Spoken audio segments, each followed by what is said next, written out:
piece I prepared for you today is an excerpt from Mick Hart Was Here by Barbara Park. I'm running sprints at soccer practice when I hear the siren. I stop right away and stretch my neck to see if an ambulance is coming. It bothers me that I'm kind of hypnotized at the sight of an ambulance. I mean, I don't want to be one of those creeps who gawk at accident scenes, but I am, I think, because as soon as I see the flashing red light appear over the fence, I can't take my eyes off it. And so, like always, I just cover my ears and watch it come. The ambulance is getting close to the soccer field now, but instead of speeding past, it seems to be slowing down.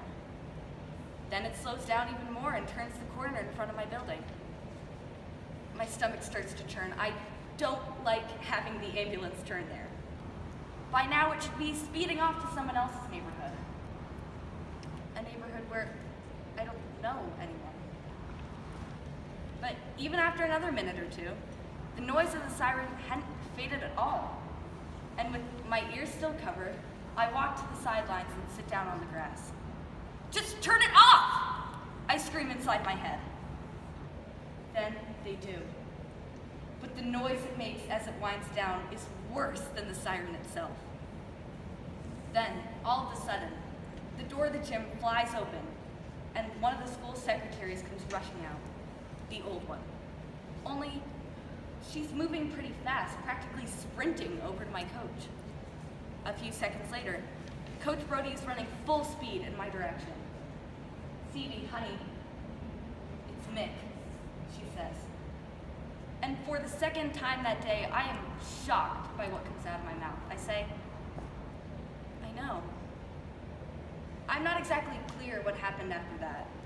It's sort of like the film in my mind just speeds up, and there's a blur of people walking me to the office, and bits and pieces of conversation.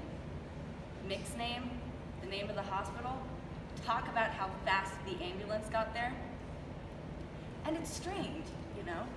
Because the only thing that I really do remember is the feeling that none of it was happening. It's more like I was in a play and I was acting out a role. Like, the part of the victim's sister will be played by Phoebe Hart.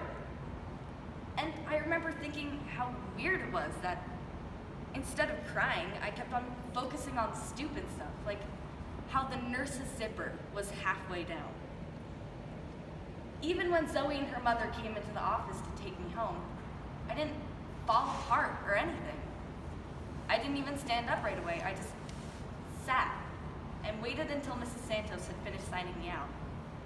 Then, calm as anything, I followed her and Zoe out to the car. The Santos family lives across the street from me.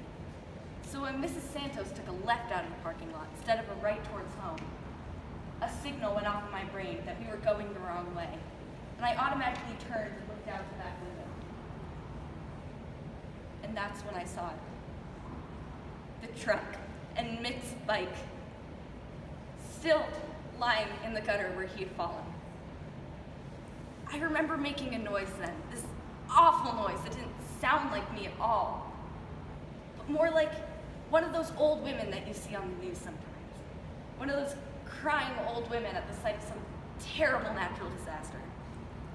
Zoe's arms went around me, but when she tried to talk, her voice was shaky and kept breaking. "Oh God, Phoebe, please don't cry. Everything's gonna be okay, I swear it is." I pushed her away.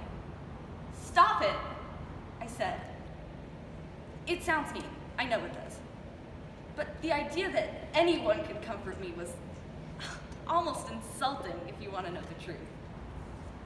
My brother's bike was in that gutter, and I didn't want to be hugged or held or even touched for that matter.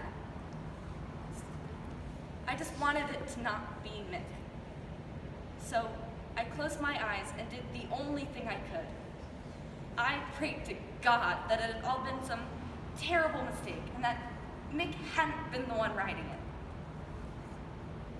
I prayed that it had been one of his friends. I'm sorry for that, I swear I am. But still, that was my prayer. When we got to Zoe's house, there was a message on the answering machine from Pop. He told Mrs. Santos to keep me there until he came. That's when I was forced to face the fact that it really was Mick who had been hurt.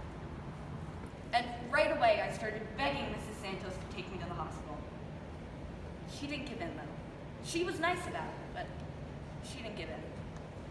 So finally, I went to Zoe's room, climbed up onto the top bunk, and started praying like crazy, ordering God to make my brother okay. It was after 7 when I finally heard the doorbell ring, and I ran into the living room just as my father was coming inside. "How's Mick? Is he okay, Pop? Is he gonna be all right?" My father didn't answer. Instead, he put his arms around me and pulled me close. Then he sort of cradled my head in his hand, real gentle. It scared me as anything. I pushed away to see his face, and he quickly turned it away from me. But not before I saw him wipe his eyes on his coat sleeve. I froze with fear. Pop. He pulled me close again. Then, in a voice so faint I could barely hear him, he said the words, "He's gone."